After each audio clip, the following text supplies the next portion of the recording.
सती दक्ष प्रजापति की पुत्री और भगवान शिव की पत्नी थी।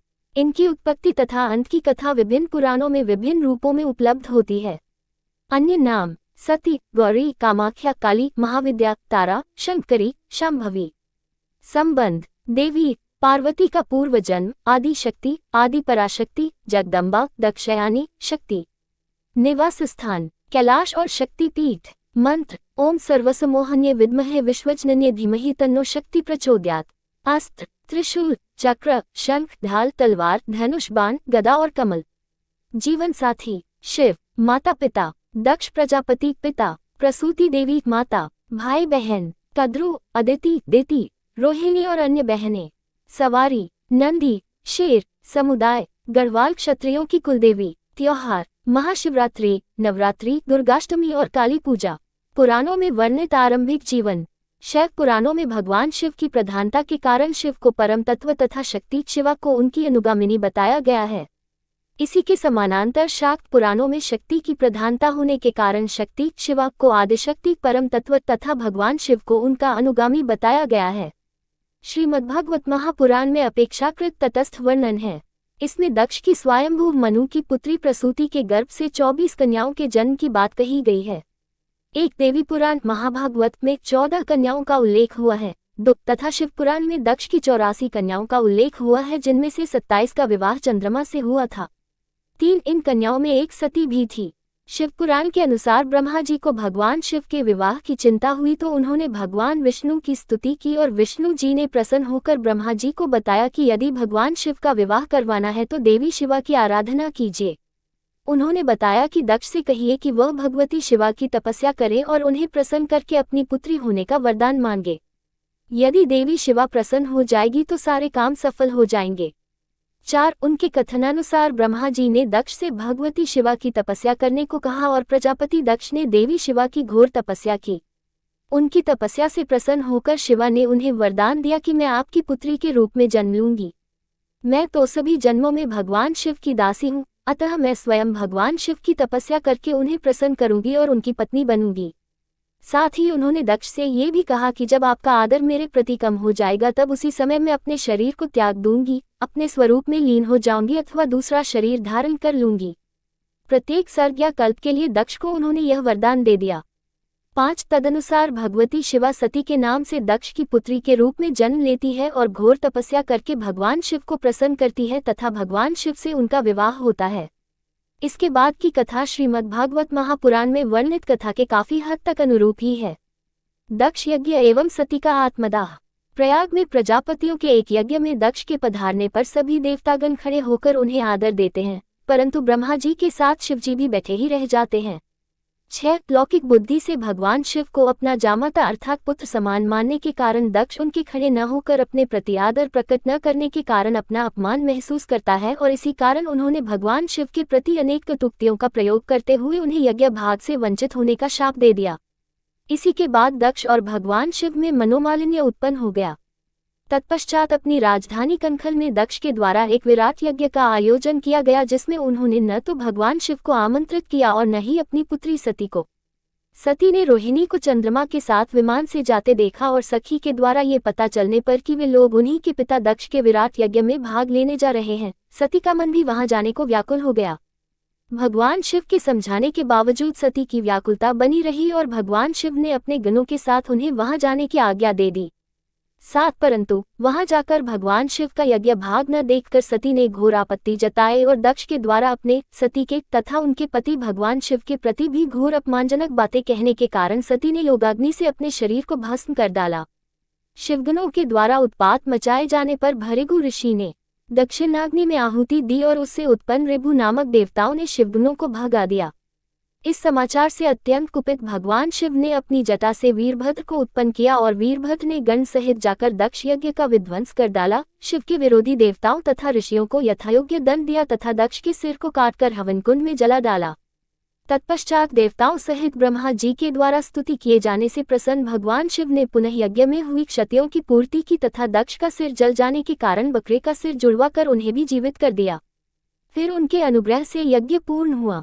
8 पौराणिक मान्यताओं की विभिन्नता संपादित करें। शाक्त मत में शक्ति की सर्वप्रधानता होने के कारण ब्रह्मा, विष्णु एवं शिव तीनों को शक्ति की कृपा से ही उत्पन्न माना गया है। देवी पुराण महाभागवत में वर्णन है कि पूर्ण प्रकृति जगदम्बिका ने ही ब्रह्मा, विष्णु और महेश तीनों को उत्पन्न कर उन्हें सृष्टि कार्यों में नियुक्त किया। उन्होंने ही ब्रह्मा को सृजनकर्ता, विष्णु को पालनकर्ता तथा अपनी इच्छानुसार शिव को संहारकर्ता होने का आदेश दिया। 9 आदेश पालन के पूर्व इन तीनों ने उन परमा शक्ति पूर्ण प्रकृति को ही अपनी पत्नी के रूप में पाने के लिए तप आरंभ कर दिया। जगदम्बिका द्वारा परीक्षण में असफल होने के कारण ब्रह्मा एवं विष्णु को पूर्ण प्रकृति अंश रूप में पत्नी बनकर प्राप्त हुई तथा भगवान शिव की तपस्या से परम प्रसन्न होकर जगदम्बिका ने स्वयं जन्म लेकर उनकी पत्नी बनने का आश्वासन दिया।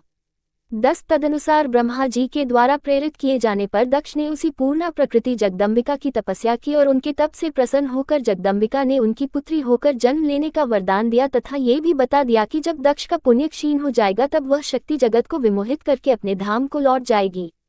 11 उक्त वरदान के अनुरूप पूर्ण प्रकृति ने सती के नाम से दक्ष की पुत्री रूप में जन्म ग्रहण किया और उसके विवाह योग्य होने पर दक्ष ने उसके विवाह का विचार किया।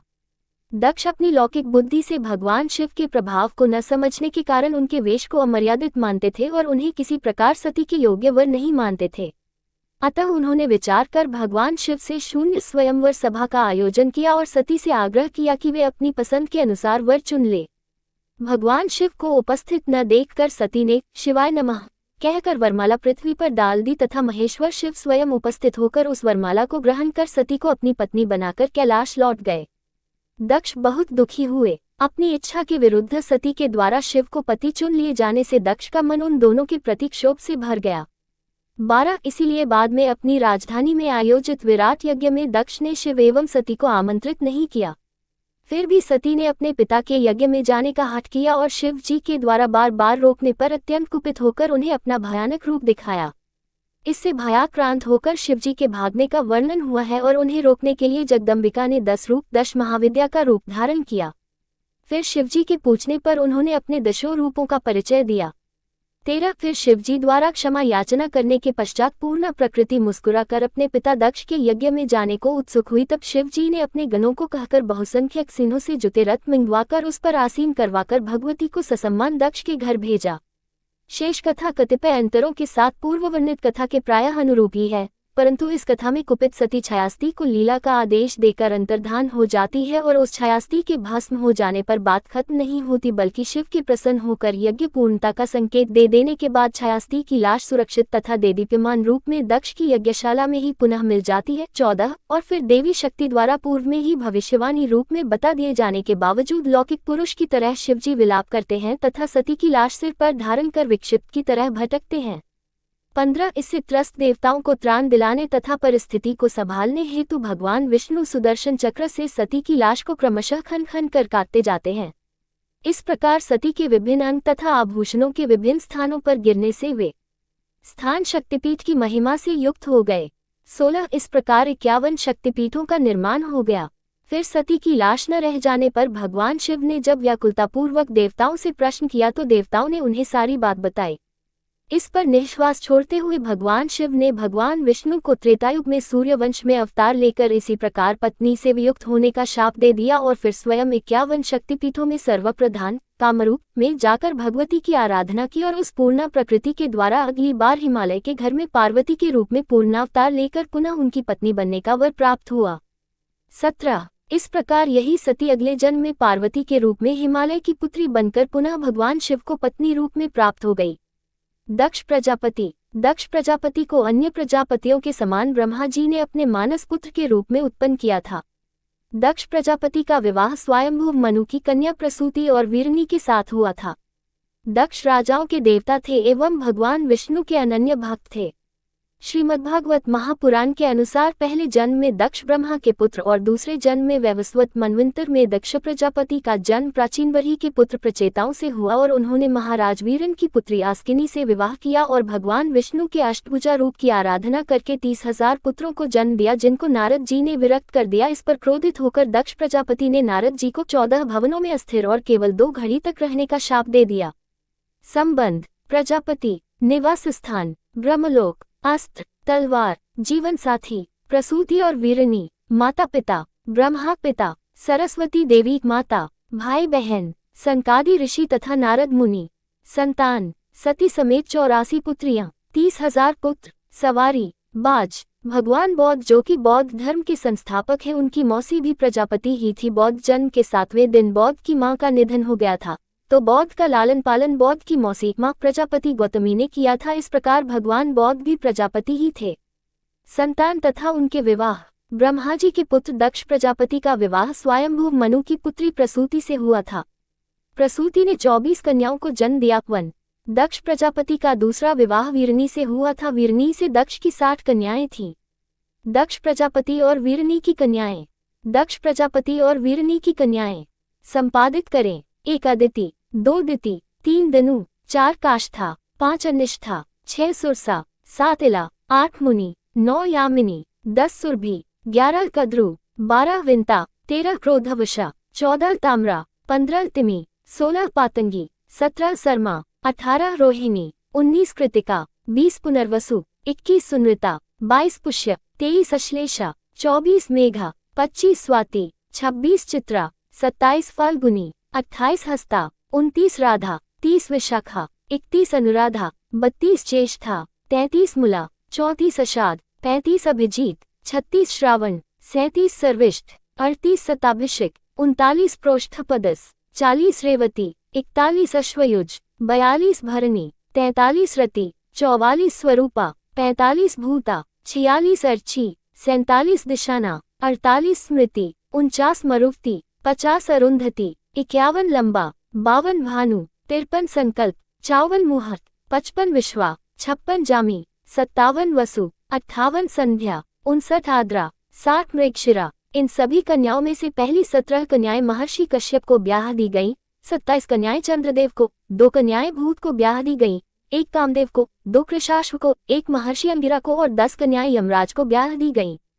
महर्षि कश्यप की पत्नियां अदिति, दिति, दनु, अनिष्ठा, काष्ठा, सुरसा, इला, मुनि, सुरभि, कद्रु, विंता, यामिनी, ताम्रा, तिमि, सरमा, क्रोधवशा, पातंगी। चंद्रमा की पत्नियां रोहिणी, कृतिका, मृगशिरा, आद्रा, पुनर्वसु, सुन्निता, पुष्य, अश्वलेषा, मेघा, स्वाति, चित्रा, फाल्गुनी, हस्ता, राधा, विशाखा, अनुराधा, ज्येष्ठा, मूला, आषाढ़, अभिजीत, श्रावण, सर्विष्ठ, शताभिषेक, प्रोष्ठपदस, रेवती, अश्वयुज, भरणी। कामदेव की पत्नी रति, महर्षि अंगिरा की पत्नी स्मृति। भूत की पत्नियां स्वरूपा, भूता। कृशाश्व की पत्नियां अर्ची, दिशाना। यमराज की पत्नियां मरुवती, अरुंधति, वसु, लांबा, संकल्प, भानु, मुहूर्त, विश्वा, जामी, संध्या। दक्ष प्रजापति और प्रसूति की कन्याएं। संपादित करें। पुराणों और वेदों के अनुसार दक्ष और प्रसूति की कुल 24 कन्याएं थीं, जिनके नाम निम्नलिखित हैं।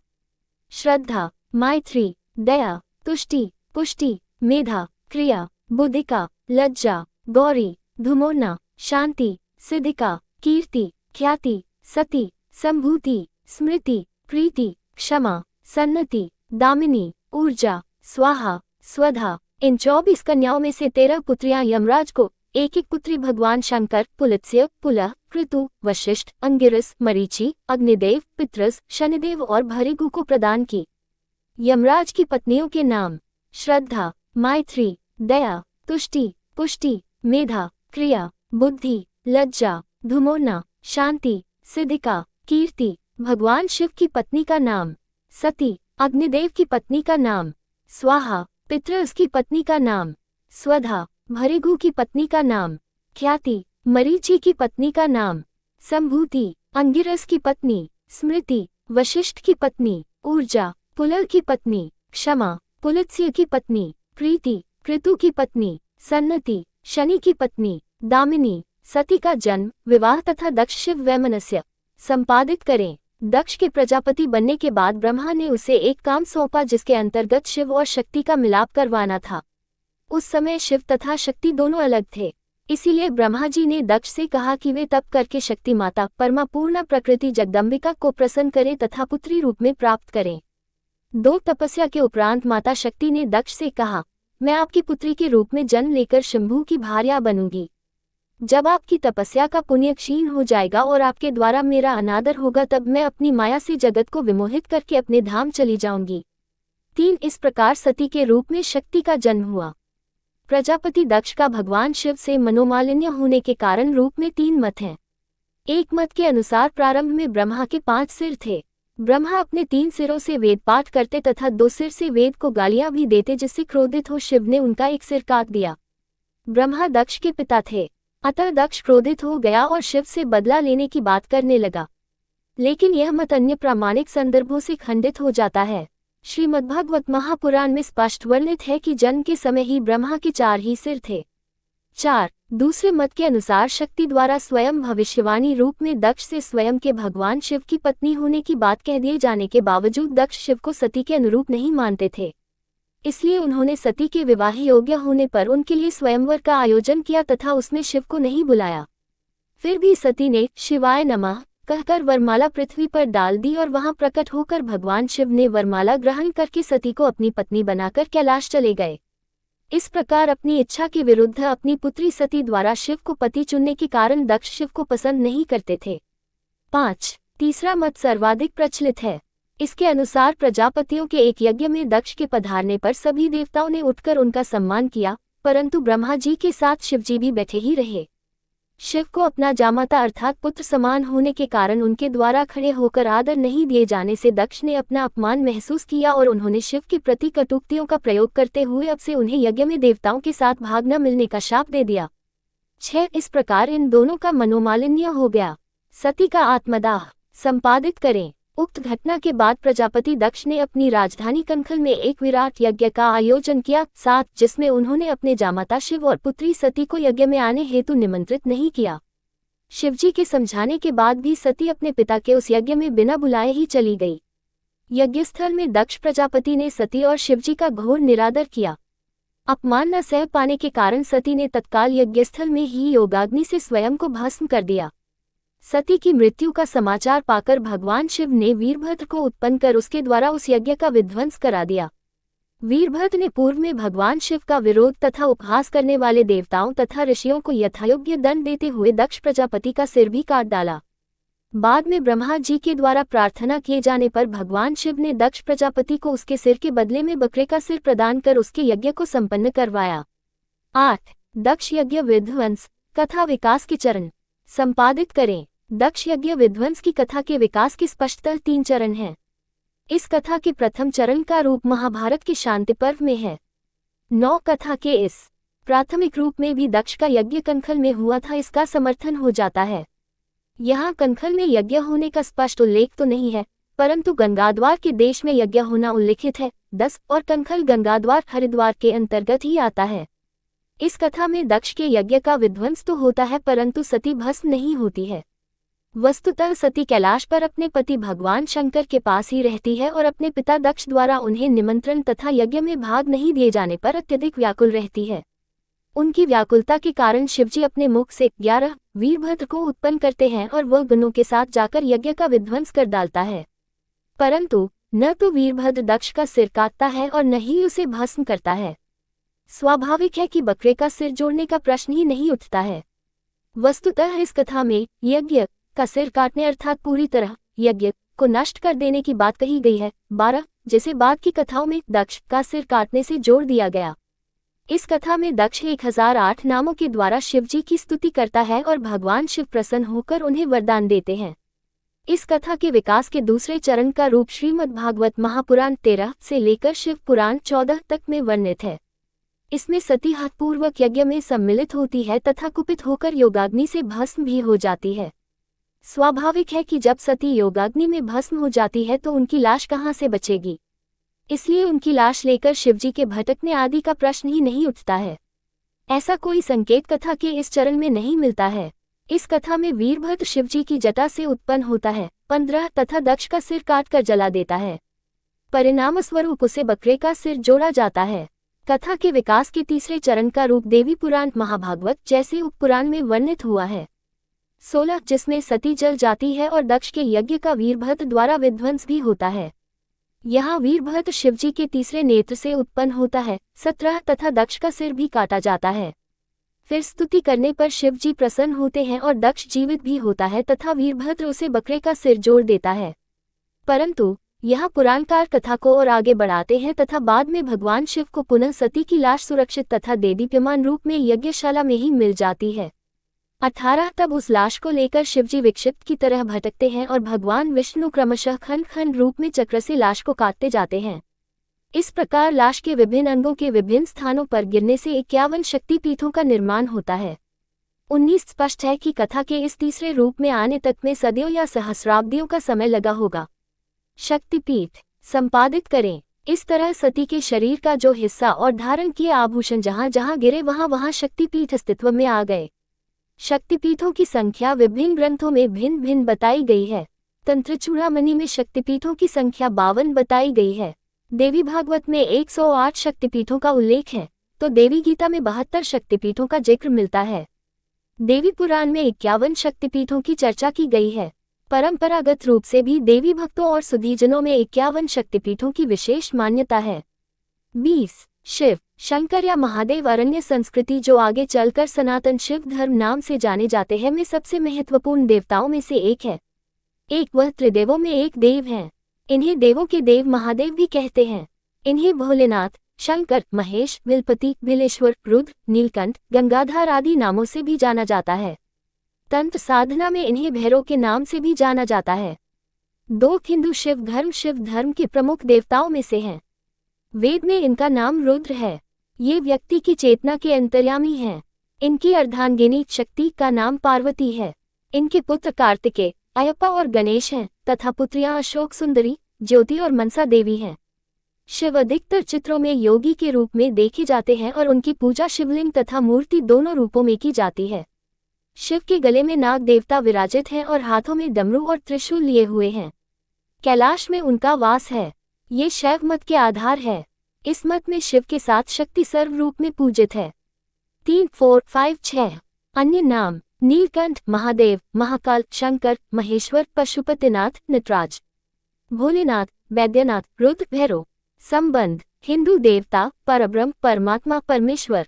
निवास स्थान कैलाश पर्वत। मंत्र ओम नमः शिवाय, ओम नमो भगवते रुद्राय। महामृत्युंजय मंत्र। अस्त्र त्रिशूल, पिनाक, धनुष, परशु, पशुपतास्त्र। जीवन साथी पार्वती, सती का पुनर्जन्म और सती। भाई बहन सरस्वती, छोटी बहन। संतान कार्तिकेय, गणेश, अशोक सुंदरी, अयप्पा, मनसा देवी और ज्योति।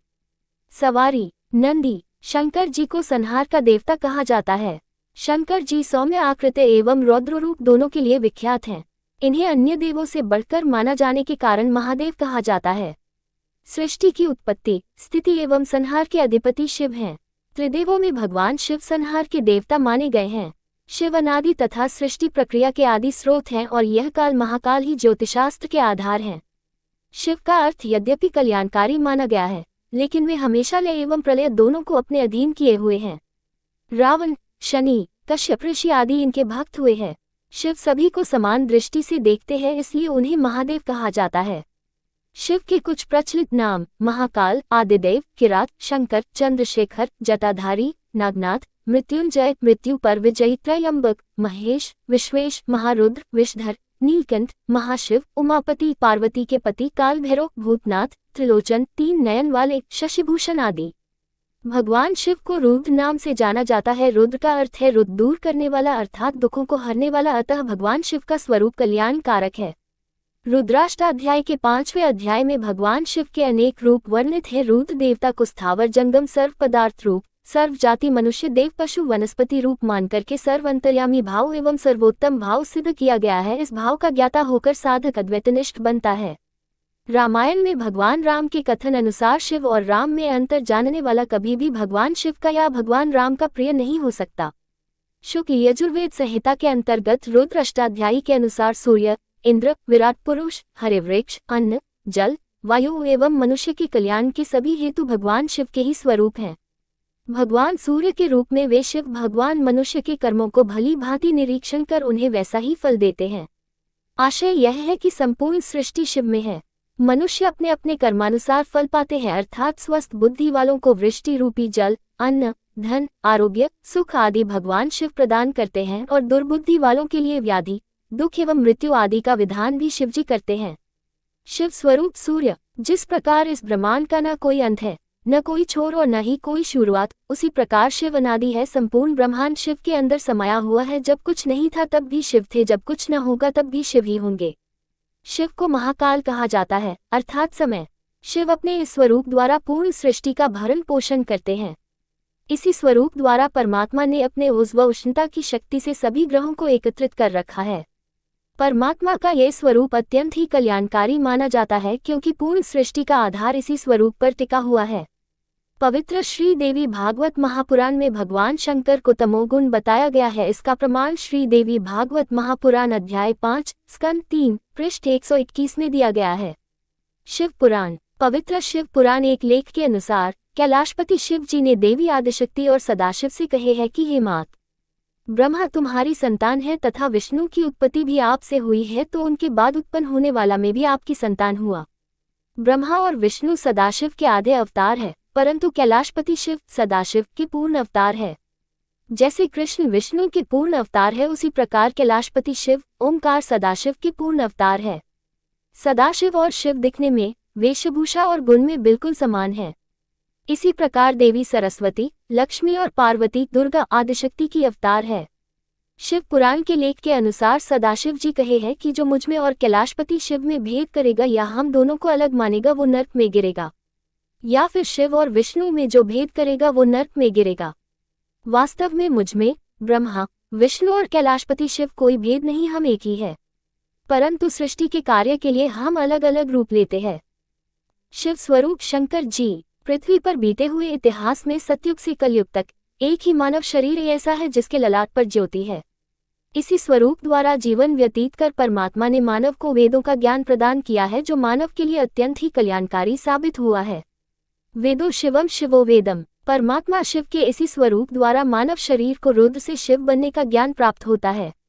शिव के नंदी गण नंदी, भृंगी, ऋटि, टुंडी, श्रृंगी, नंदिकेश्वर, बेताल, पिशाच, तोतला, भूतनाथ। शिव की अष्टमूर्ति 1 पृथ्वी मूर्ति शर्व, 2 जल मूर्ति भव, 3 तेज मूर्ति रुद्र, 4 वायु मूर्ति उग्र, 5 आकाश मूर्ति भीम, 6 अग्नि मूर्ति पशुपति, 7 सूर्य मूर्ति ईशान, 8 चंद्र मूर्ति महादेव। व्यक्तित्व। शिव में परस्पर विरोधी भावों का सामंजस्य देखने को मिलता है। शिव के मस्तक पर एक ओर चंद्र है तो दूसरी ओर महाविष्ठर सर्प भी उनके गले का हार है। वे अर्धनारीश्वर होते हुए भी कामजित हैं, गृहस्थ होते हुए भी श्मशानवासी वीतरागी हैं, सौम्य आशुतोष होते हुए भी भयंकर रुद्र हैं। शिव परिवार भी इससे अछूता नहीं है। उनके परिवार में भूत प्रेत, नंदी, सिंह, सर्प, मयूर व मूषक सभी का संभाव देखने को मिलता है। वे स्वयं द्वंद्वों से रहित सह अस्तित्व के महान विचार का परिचायक हैं। ऐसे महाकाल शिव की आराधना का महापर्व है शिवरात्रि। पूजन। शिवरात्रि की पूजा रात्रि के चारों प्रहर में करनी चाहिए। शिव को बिल्वपत्र, पुष्प, चंदन का स्नान प्रिय है। इनकी पूजा के लिए दूध, दही, घी, चीनी, शहद इन 5 अमृत जिसे पंचामृत कहा जाता है से की जाती है। शिव का त्रिशूल और डमरू की ध्वनि मंगल गुरु से संबंधित है। चंद्रमा उनके मस्तक पर विराजमान होकर अपनी कांति से अनंताकाश में जटाधारी महामृत्युंजय को प्रसन्न रखता है तो बुधादि ग्रह संभाव में सहायक बनते हैं। महामृत्युंजय मंत्र शिव आराधना का महामंत्र है।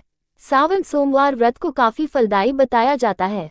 ऐसी मान्यता है कि इस व्रत को करने से भक्तों की सभी इच्छाओं की पूर्ति हो जाती है।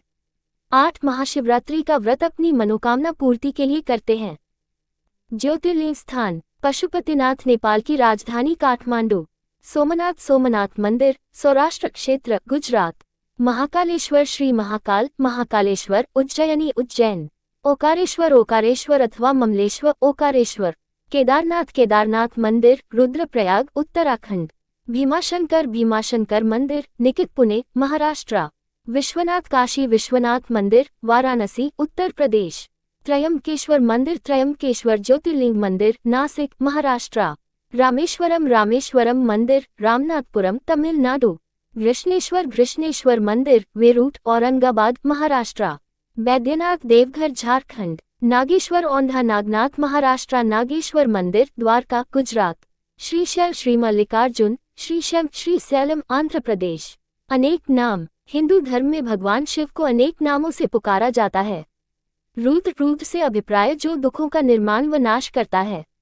पशुपतिनाथ भगवान शिव को पशुपति इसलिए कहा जाता है क्योंकि वो पशु पक्षियों व जीवात्माओं के स्वामी हैं।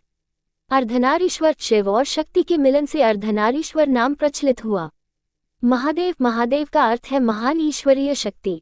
भोलेनाथ, भोलेनाथ का अर्थ है कोमल हृदय, दयालु व आसानी से माफ करने वालों में अग्रणी। यह विश्वास किया जाता है कि भगवान शंकर आसानी से किसी पर भी प्रसन्न हो जाते हैं। लिंगम पूरे ब्रह्मांड का प्रतीक है। नटराज, नटराज को नृत्य का देवता मानते हैं क्योंकि भगवान शिव तांडव नृत्य के प्रेमी है। शिव शब्द का अर्थ शुभ, स्वाभिमानिक, अनुग्रहशील, सौम्य, दयालु, उदार, मैत्रीपूर्ण होता है। लोक व्युत्पत्ति में शिव की जड़ शिव है, जिसका अर्थ है जिनमें सभी चीजें व्यापक है, और वा इसका अर्थ है अनुग्रह के अवतार। ऋग्वेद में शिव शब्द एक विशेषण के रूप में प्रयोग किया जाता है। रुद्रा सहित कई ऋग्वेदिक देवताओं के लिए एक विशेषण के रूप में शिव शब्द ने मुक्ति, अंतिम मुक्ति और शुभ व्यक्ति का भी अर्थ दिया है। इस विशेषण का प्रयोग विशेष रूप से साहित्य के वैदिक परतों में कई देवताओं को संबोधित करने हेतु किया गया है। ये शब्द वैदिक रुद्रा शिव से महाकाव्यों और पुराणों में नाम शिव के रूप में विकसित हुआ, एक शुभ देवता के रूप में जो निर्माता, प्रजनक और संहारक होता है। महाकाल अर्थात समय के देवता, ये भगवान शिव का एक रूप है जो ब्राह्मण की समय आयामों को नियंत्रित करते हैं।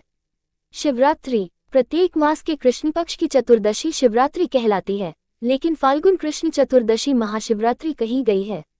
इस दिन शिवोपासना भुक्ति एवं मुक्ति दोनों देने वाली मानी गई है, क्योंकि इसी दिन ब्रह्मा विष्णु ने शिवलिंग की पूजा सृष्टि में पहली बार की थी और महाशिवरात्रि के ही दिन भगवान शिव और माता पार्वती की शादी हुई थी। इसलिए भगवान शिव ने इस दिन को वरदान दिया था और ये दिन भगवान शिव का बहुत ही प्रिय दिन है। महाशिवरात्रि का माघ कृष्ण चतुर्दश्यामादिदेवो महानिशि शिवलिंगत्योद्रुत कोटिसूर्य संप्रभ। भगवान शिव अर्धरात्रि में शिवलिंग रूप में प्रकट हुए थे, इसलिए शिवरात्रि व्रत में अर्धरात्रि में रहने वाली चतुर्दशी ग्रहण करनी चाहिए। कुछ विद्वान प्रदोष व्यापिनी त्रयोदशी विद्या चतुर्दशी शिवरात्रि व्रत में ग्रहण करते हैं। नारद संहिता में आया है कि जिस तिथि को अर्धरात्रि में फाल्गुन कृष्ण चतुर्दशी हो, उस दिन शिवरात्रि करने से अश्वमेध यज्ञ का फल मिलता है। जिस दिन प्रदोष व अर्धरात्रि में चतुर्दशी हो, वह अति पुण्यदायिनी कही गई है।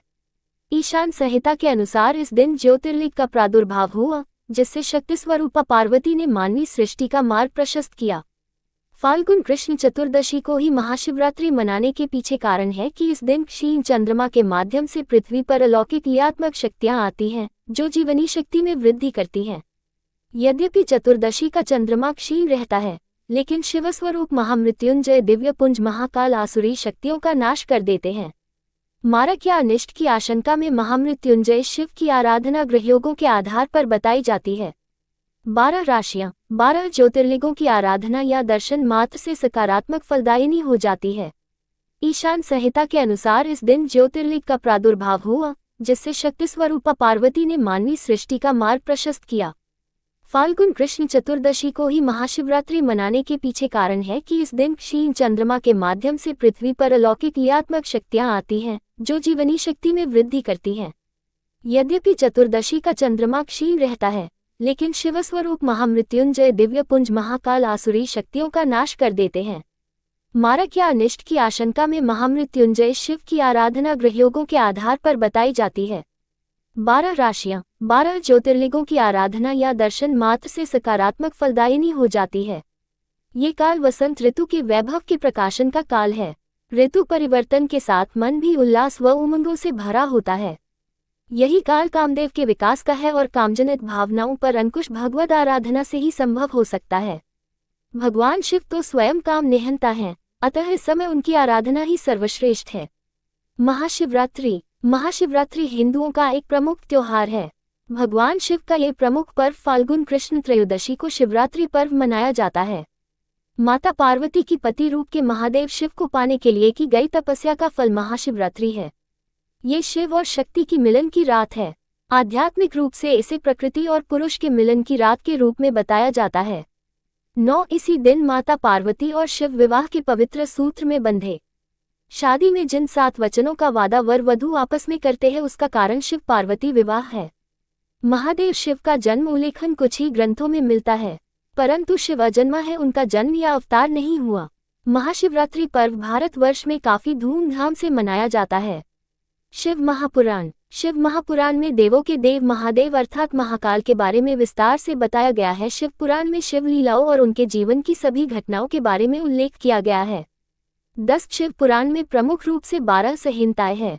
महादेव को एक बार इस दुनिया को बचाने के लिए विष का पान करना पड़ा था और उस महाविनाशक विष को अपने कंठ में धारण करना पड़ा था। 11 इसी वजह से उन्हें नीलकंठ के नाम से भी जाना जाता है। 12 कैलाश मानसरोवर। कुछ कथाओं के अनुसार कैलाश सरोवर को शिव का निवास स्थान माना जाता है।